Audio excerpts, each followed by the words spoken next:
السلام علیکم۔ جہانگیر کھٹک ایک نئے بلاگ کے ساتھ آپ کی خدمت میں حاضر ہے۔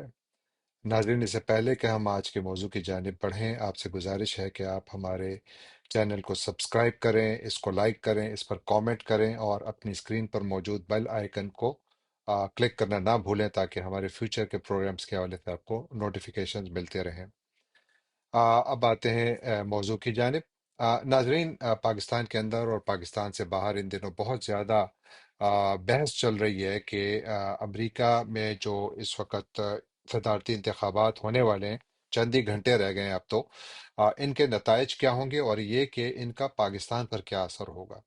پاکستان کے اندر اور باہر ایک طبقہ ایسا ہے جو سمجھتا ہے کہ اگر ڈونلڈ ٹرمپ امریکہ کے صدر منتخب ہوئے تو پاکستان میں جو ہائی جیک ہوئی جمہوریت ہے یہ بحال ہو سکتی ہے، اور یہ کہ ملک کے اندر جو انسانی حقوق کی صورتحال ہے وہ بھی بہتر ہو سکتی ہے، جبکہ کیملا ہیرس کی ممکنہ کامیابی سے پاکستانی ٹرمپ کی نسبت کم امیدیں وابستہ کیے ہوئے ہیں۔ ناظرین، ہیومن رائٹس واچ جو کہ ایک انٹرنیشنل ہیومن رائٹس آرگنائزیشن ہے، ان کی 2023 کی ورلڈ رپورٹ میں انہوں نے پاکستان میں انسانی حقوق کے حوالے سے اپنی تشویش کا اظہار کرتے ہوئے لکھا ہے کہ پاکستان کے اندر جو قانون نافذ کرنے والے ادارے ہیں یہ سنگین انسانی حقوق کی خلاف ورزیوں میں ملوث ہیں، اور یہ کہ یہ ماورائے عدالت قتل میں بھی شامل ہیں، اور ساتھ یہ کہ انہوں نے لوگوں کو غیر قانونی طور پر حراست میں بھی لیا ہوا ہے، اور اس وقت بھی ملک میں ہزاروں پولیٹیکل پریزنرز موجود ہیں۔ ملک کے سابق سربراہ اور پاکستان کی سب سے بڑی سیاسی پارٹی کے سربراہ اور ملک کے سابق وزیر اعظم عمران خان صاحب اور ان کے سینئر لیڈران آج بھی پابند سلاسل ہیں، اور ان کی جو ٹرائلز ہو رہے ہیں اس کے اوپر بھی انٹرنیشنلی بڑے سوالات اٹھائے جا رہے ہیں۔ اس صورتحال پر اگر ایک طرف بائیڈن انتظامیہ نے پاکستان میں جو اس وقت موجودہ صورتحال چل رہی ہے اس پر چپ سادھ رکھی ہے،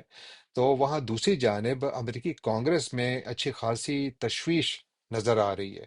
اور اس کا اظہار ہم مسلسل دیکھ رہے ہیں۔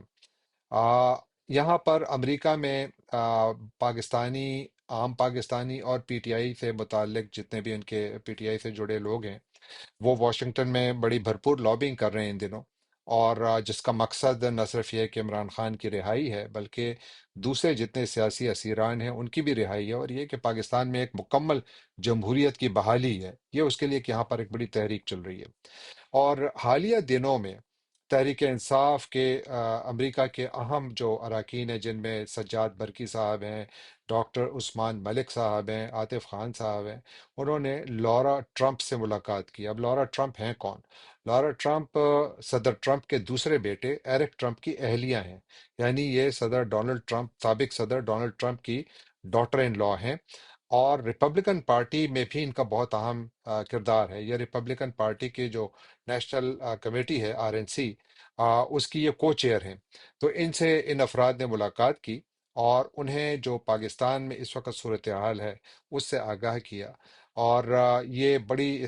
اس ملاقات کو یہاں پر کافی اہمیت دی گئی، اور اسی تناظر میں پھر پاکستان میں جو امریکی انتخابات سے جڑی امیدیں ہیں اور خدشات بھی ہیں، وہ میرا خیال ہے کہ یہی وجہ ہے کہ وہ سابق جو امریکہ میں جتنے بھی انتخابات ہوئے ہیں ان سے یہ غیر معمولی طور پر زیادہ ہیں، اور وجوہات بالکل واضح ہیں، کچھ کا میں نے آپ کے سامنے ذکر بھی کر دیا، اور بھی بہت ساری ہیں۔ پاکستان میں یقین کی حد تک تاثر بڑھ گیا ہے کہ اگر ڈونلڈ ٹرمپ منتخب ہوئے تو پاکستان میں عمران خان کی رہائی کے لیے جو ہے پاکستان پر امریکی دباؤ بڑھے گا، اور شاید سب سے زیادہ دباؤ پاکستان کی اسٹیبلشمنٹ پر آئے، کیونکہ پاکستان کی موجودہ صورتحال کا ذمہ دار امریکہ میں بھی پاکستانی فوج اور اسٹیبلشمنٹ کو ٹھہرایا جا رہا ہے۔ یعنی ممبرز آف کانگریس کے آپ ٹویٹس دیکھ لیں، یعنی آپ کو سینکڑوں ٹویٹس اب نظر آئیں گے کہ جہاں پر وہ باقاعدہ ہماری اسٹیبلشمنٹ اور ہماری فوج کا نام لے رہے ہیں، ہمارے جرنیلوں کا نام لے رہے ہیں۔ تو آئیے پاکستان سب سے پہلے تو یہ دیکھیں کہ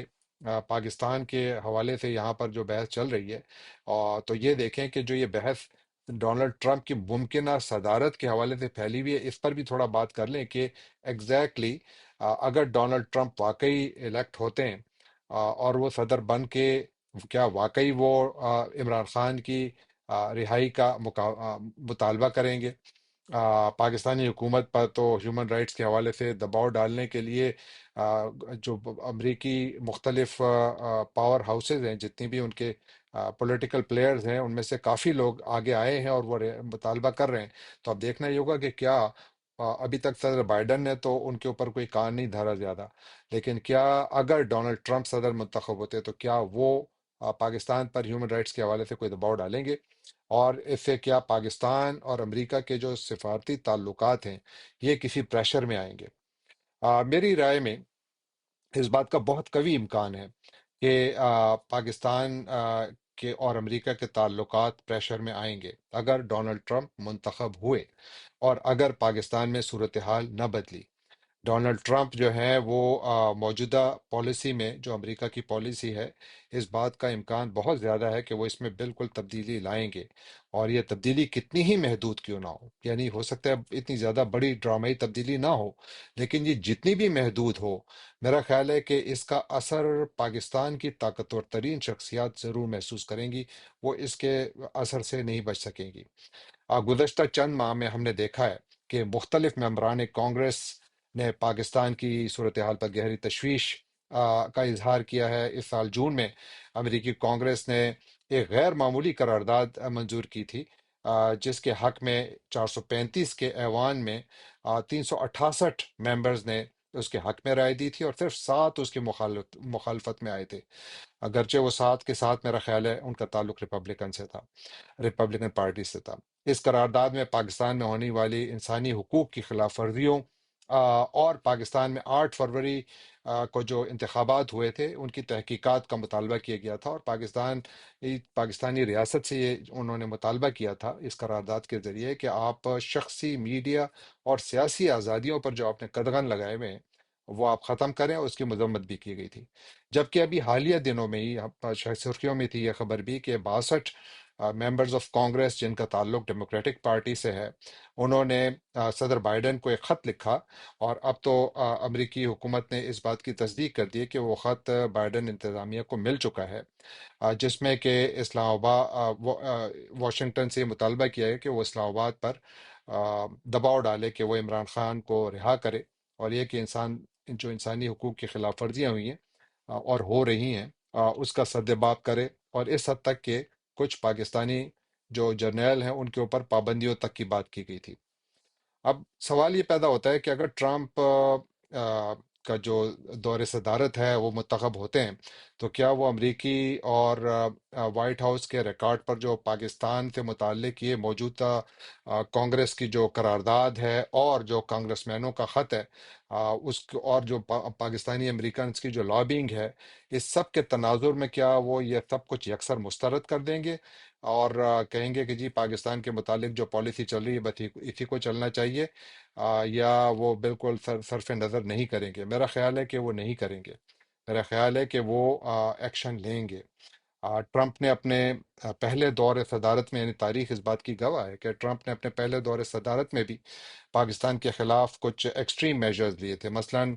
اس دور میں 2018 میں، میرا خیال ہے سپٹمبر 2018 میں، صدر ٹرمپ نے اس دور میں اعلان کیا تھا کہ ہم پاکستان کو جو امداد دے رہے ہیں، ملٹری ایڈ دے رہے ہیں 1.3 بلین ڈالرز کی، وہ ہم روک رہے ہیں، اور یہ کہ جو پاکستانی آفیسرز، ملٹری آفیسرز کو جو امریکہ لایا جاتا ہے اور یہاں پر ان کی ٹریننگ ہوتی ہے وہ بھی ہم بند کر رہے ہیں۔ وہ پروگرام آج بھی بند ہے اور وہ امداد بھی بند ہو گئی۔ تو گویا ٹرمپ کی یہ تاریخ ہے کہ اگر ٹرمپ چاہیں تو وہ اس قسم کے ایکسٹریم اقدامات پاکستان کے خلاف لے سکتے ہیں۔ ایک اور بڑا سوال یہ بھی ہے کہ امریکہ کی ممکنہ جو پالیسی کی تبدیلی ہے یہ کتنی ڈرامائی ہوگی اگر ٹرمپ منتخب ہوتے ہیں، اور اگر واقعی پالیسی چینج بھی ہوتی ہے تو کتنی ڈرامائی ہوگی؟ میرا نہیں خیال کہ یہ بہت زیادہ ڈرامائی ہوگی، یعنی تبدیلی ہوگی، ایڈجسٹمنٹس ہوں گی، لیکن یہ ایسی ایڈجسٹمنٹس ہوں گی کہ وہ، میرا خیال ہے کہ ان کو کافی جو بیلنسنگ ایکٹس رکھنے ہوں گے، کیونکہ پاکستان امریکہ کی جو وہ ہے تعلق ہے، اس کی صحت کا تعین جو ہے وہ اسٹیٹ ڈپارٹمنٹ نہیں کرتا، اور نہ ہی پاکستان کے دفتر خارجہ کرتا ہے، بلکہ اس کی صحت کا تعین جو ہے وہ پینٹاگن اور راولپنڈی میں ہوتا ہے۔ تو اس لیے میرا خیال ہے کہ وہ جو ایڈجسٹمنٹس ہوں گی وہ ڈرامائی نہیں ہوں گی۔ لیکن یہ ضرور ہے کہ امریکی پالیسی میں اگر معمولی سی بھی ایڈجسٹمنٹ ہو تو اس کا جو اثر ہے وہ اسلام آباد میں کم محسوس کیا جائے گا، لیکن راولپنڈی میں اس کا اثر زیادہ محسوس کیا جائے گا۔ تو یوں محسوس ہوتا ہے کہ جو امریکن اسٹیبلشمنٹ ہے اس میں بھی میرا خیال ہے تھوڑی سی ایک انیز موجود ہے۔ یعنی وہ لوگ جو ہارڈ کور، جو ڈیپ اسٹیٹ ہے اس کے بارے میں تو میں کچھ نہیں کہہ سکتا، لیکن وہ افراد جو اس سے جڑے ہوئے ہیں ان کے جو کچھ میں آپ کچھ گزارشات پیش کرتا ہوں کہ گزشتہ چند مہینوں میں ریپبلکن پارٹی کے جو اہم اراکین ہیں اور امریکی اسٹیبلشمنٹ کے نہایت قریب سمجھے جانے والے ایک سابق سفارتکار زلمے خلیل زاد، جو کہ اور جو پھر ٹرمپ کے جو قومی سلامتی کے سابق مشیر جان بولٹن، ان کے بیانات ریکارڈ پر ہیں، جس میں کہ وہ مسلسل یہ مطالبہ کر رہے ہیں کہ پاکستان میں جو فروری میں انتخابات ہوئے تھے ان کی تحقیقات کی جائیں، اور یہ کہ ہیومن رائٹس وائلیشنز کو ختم کیا جائے اور عمران خان اور جتنے بھی سیاسی اسیران ہیں ان سب کو رہا کیا جائے۔ یہ وہی زلمے خلیل زاد ہیں جن کو ٹرمپ نے اپنے پہلے دور صدارت میں طالبان کے ساتھ بات چیت کی جو ذمہ داری سونپی تھی، یہ امریکن ڈیلیگیشن کو ہیڈ کر رہے تھے، اور یہ وہی زلمے خلیل زاد ہیں جنہوں نے کہ امریکی ودرال کے لیے امریکہ کی حکومت کی جانب سے طالبان کے ساتھ وہ ایگریمنٹ کیا تھا۔ تو یہ اتنے اہم شخصیت ہیں، اور خلیل زاد جو ہیں وہ واشنگٹن میں پاکستان اور افغانستان کے حوالے سے بہت بڑے ایکسپرٹ سمجھے جاتے ہیں۔ تو میں اس امکان کو بالکل رد نہیں کرتا کہ اگر ٹرمپ دوبارہ منتخب ہوتے ہیں تو اس بات پہ مجھے بالکل حیرانگی نہیں ہوگی کہ زلمے خلیلزاد کو کوئی نہ کوئی اہم عہدہ نہ ملے۔ اس کا امکان ہمیشہ سے ہے اور رہے گا۔ اور تو گویا اس کا مطلب یہ ہوا کہ اگر ٹرمپ کی جانب سے پاکستان کی صورتحال پر کوئی بیان نہیں بھی آیا، لیکن پاکستان کی صورتحال کا احوال ان کے خاندان سمیت قریب ترین ساتھیوں تک پہنچ چکا ہے، جو اس بات کی طرف اشارہ کرتا ہے کہ ٹرمپ کا انتخاب پاکستان کے بارے میں امریکی پالیسی میں ضرور تبدیلی لائے گا، کیونکہ میرا خیال ہے وہ بہت زیادہ انفارمڈ ہے اس وقت اور کافی زیادہ لابنگ بھی ہو رہی ہے۔ دوسری جانب اگر کیملا ہیرس الیکشن جیتتی ہیں تو پھر کیا ہوگا؟ کیملا ہیرس بنیادی طور پر اپنے آپ کو ایک پروگریسو پولیٹیشین کہتی ہیں، اور ہیومن رائٹس میں یقین رکھنے والی خاتون اپنے آپ کو کہتی ہیں۔ دیکھیے، غزہ کے اوپر بھی انہوں نے گرچہ بہت زیادہ تو انڈیپینڈنٹ لائن نہیں لی ہے، لیکن ایک دو جگہوں پر ہم نے دیکھا ہے کہ وہ صدر بائیڈن سے تھوڑی ان کی رائے مختلف تھوڑی سی نظر آئی ہے۔ تو پاکستان کے حوالے سے کیا ہم کچھ دیکھیں گے؟ میں اس امکان کو بالکل رد نہیں کرتا، کیونکہ اس سے پہلے بھی جب وہ سینٹ میں تھیں تو انہوں نے سینٹ میں بھی کئی جگہوں پر ایسے واقعات ہیں کہ جہاں پر انہوں نے پاکستان کے حوالے سے کافی انڈیپینڈنٹ لائن لی تھی۔ کیا وہ بحیثیت صدر لیں گی؟ بالکل اس امکان کو ہم رد نہیں کر سکتے، لیکن یہ ضرور ہے کہ اگر ٹرمپ ایک پالیسی میں 10% یا 20% تبدیلی لائیں گے تو شاید کملا ہیرس اس سے تھوڑا کم تبدیلی لائیں، لیکن تبدیلی آئے گی۔ اور آخری بات یہ ہے کہ اس پوری صورتحال میں امریکہ میں الیکشن کا رزلٹ کچھ بھی ہو، چاہے ڈونلڈ ٹرمپ جیتیں یا کیملا ہیرس جیتیں، مجھے نہیں لگتا کہ صدر بائیڈن کے دور کی چلنے والی یہ پالیسی کہ جس میں انہوں نے پاکستان میں جو کچھ ہو رہا ہے اس پر بالکل انہوں نے آنکھیں بند کی ہوئی ہیں، میرا نہیں خیال کہ یہ پالیسی زیادہ دیر چلے گی، کیونکہ امریکہ کے اندر ان کی پارٹی کے اندر اختلاف نظر آ رہا ہے۔ 62 لوگوں نے، جنہوں نے ممبرز آف کانگریس نے جو خط لکھے، وہ سارے ڈیموکریٹس ہیں۔ تو کیا اگر آج صدر بائیڈن ان کی بات نہیں سن رہے تو ان کا تو دور ہی ختم ہو گیا ہے۔ تو لہٰذا ان کو، میرا نہیں خیال کہ وہ اپنے آپ کو زیادہ اوبلائز سمجھتے ہیں کہ وہ اس پر کان بھی دھریں۔ لیکن ایک نئی آنے والی صدر، جو کہ ہمیشہ جب امریکی صدر آتا ہے تو وہ اپنے دو ادوار کو دیکھتا ہے، وہ ایک ون ٹرم کے پریزیڈنسی کے لیے نہیں آتا، تو اس کو پتہ ہے کہ میں نے اگر 8 سال رہنا ہے تو میں نے اپنے ممبران کانگریس کو خوش رکھنا ہے، اسپیشلی اپنی پارٹی کے۔ تو اس لیے ان پر اثر اور بھی زیادہ ہو سکتا ہے ایک پروگریسو خاتون کے اوپر۔ تو اس لیے مجھے لگتا ہے کہ شاید جو موجودہ پالیسی ہے وہ پھر بھی اس کے تبدیل ہونے کے چانسز زیادہ ہیں، اور جس کا مطلب یہ ہے کہ پاکستان پر اس کا پریشر آ سکتا ہے۔ ولاگ تھوڑا لمبا ہو گیا، معذرت چاہتا ہوں، لیکن یہ ایشو اتنا بڑا ہے کہ اس کے اوپر جتنی بات کی جائے کم ہے۔ ایک دفعہ پھر جانے سے پہلے آپ سے درخواست ہے کہ آپ ہمارے چینل کو سبسکرائب کریں، لائک کریں، کامنٹ کریں، اور بیل آئیکن کو کلک کرنا نہ بھولیں۔ آپ کا بہت بہت شکریہ۔